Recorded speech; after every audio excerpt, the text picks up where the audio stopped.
하나님의 율법은 이스라엘 백성들이 출애굽하여 시내산에서 받았습니다. 다시 말하면 그들이 하나님에게 은혜를 받고 난 뒤에 받은 것입니다. 그러므로 하나님의 율법과 말씀은 은혜를 받기 위해 지켜야 할 것이 아니라 은혜를 받아 자유케 된 후 하나님의 통치 아래 사는 영광스러운 삶을 살아가는 길잡이인 것입니다. 오늘 본문 말씀은 우리가 잘 알고 있는 예수님께서 성령이 임하는 은혜를 받고 난 후에 광야에서 40일간 금식을 하면서 시험을 받는 내용입니다. 4장 1절 2절 말씀입니다. 예수께서 성령의 충만함을 입어 요단강에서 돌아왔사 광야에서 40일 동안 성령에게 끌리시며 마귀에게 시험을 받으시더라. 예수님이 성령의 은혜를 받고 가장 먼저 하신 일은 광야에서 40일 동안 마귀에게 시험을 받았습니다. 이는 그 당시 신의 아들이라고 불렀던 세상의 권세인 로마 황제와는 너무나 대립되는 광경입니다. 아마도 로마 황제가 즉위할 때는 굉장히 화려했을 것입니다. 그러나 하나님의 아들이신 예수님은 광야에서 자신과의 영적 전쟁으로 공생애를 시작하고 있습니다. 우리가 알아야 할 것은 그 당시 자칭 메시아라고 하는 자들이나 또한 이스라엘 백성들이 지도자로 옹립을 하려고 하는 자들이 수십 명이 있었다는 사실입니다. 누가는 지금 예수님은 이런 자들과 틀리다는 것을 이야기하고 있는 것입니다. 우리는 영적 전쟁을 본문 말씀처럼 사탄이라는 실체를 가지고 있는 것들과 하는 것으로 알고 있습니다. 그러나 영적 전쟁은 실체가 없습니다. 영적 전쟁은 우리 안에 있는 우리의 제약된 본성과 성령 하나님과의 싸움인 것입니다. 이런 식으로 이해를 하면 오늘 본문 말씀을 잘 해석할 수가 있습니다. 3절에서 4절까지입니다. 마귀가 이르되 내가 만일 하나님의 아들이거든 이 돌들에게 명하여 떡이 되게 하라. 예수께서 대답하시되 기록된 바 사람이 떡으로만 살 것이 아니라 하였느니라. 여기서 사탄이 떡덩이를 언급한 것은 구약에서 하나님이 이스라엘 백성에게 만나를 내려주신 것을 연상시킵니다. 그 당시 사람들은 메시아가 오면 그들에게 만나를 내려주던 것과 같은 이적을 베풀어 주리라 기대했었습니다. 예수가 대답하신 것은 신명기 8장 3절 말씀입니다. 음식을 해본 사람들은 알 것입니다. 음식의 유혹이 얼마나 심한지를. 그러나 3일 정도가 지나면 이 또한 이겨낼 수가 있다는 것을 알게 됩니다. 금식 기도는 하나님에게 우리 자신을 온전하게 맡기는 것입니다.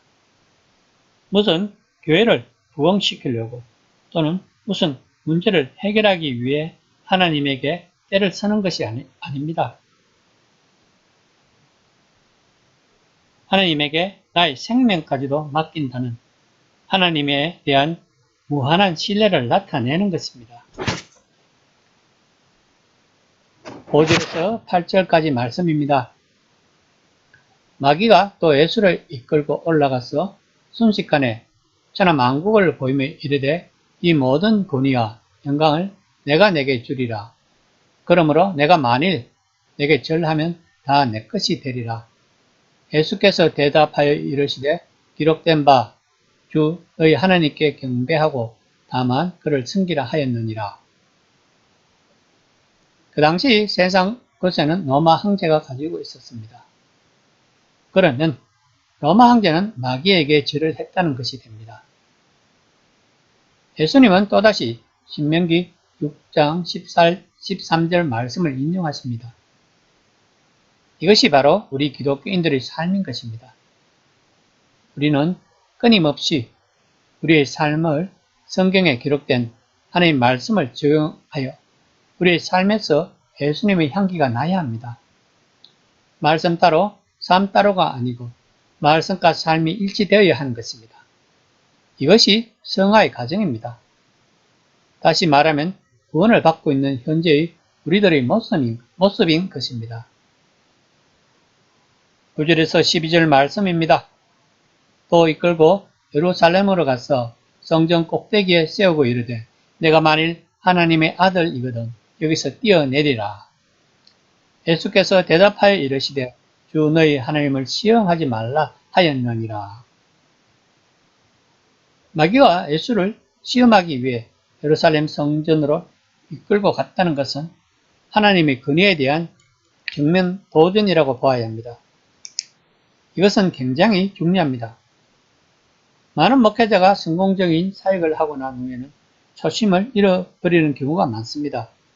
그리고 자기가 하나님처럼 행동을 하곤 합니다.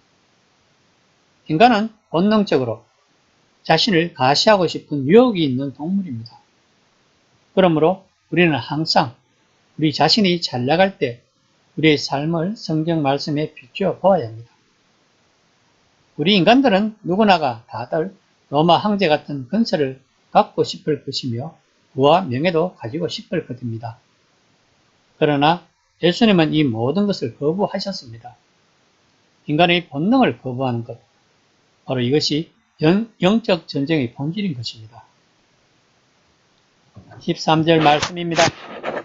마귀가 모든 시험을 다 한 후에 얼마 동안 떠나리라. 참 중요한 말씀입니다. 우리들이 치르는 영적 전쟁은 끝이 없다는 것입니다. 아마도 영적 전쟁은 우리들이 죽어야 끝이 날 것입니다. 마귀는 늘 우리들을 유혹합니다. 그 마귀는 귀신의 모습을 하고 있는 것이 아닙니다. 우리 내면에 웅크리고 있는 우리들의 제약된 본성인 것입니다. 오늘 본문에 예수님이 광야에서 사탄의 시험을 받는 것은 우리들이 어떻게 영적 전쟁을 치료해야 하는 것을 가르쳐 주는 것입니다. 바로 하나님의 말씀으로 이겨내는 것입니다. 그러기 위해서는 하나님을 우리들 중심에 모셔야 합니다. 이 시간에 나의 중심에는 무엇이 차지하고 있는지를 한번 점검해보는 시간이 되었으면 합니다.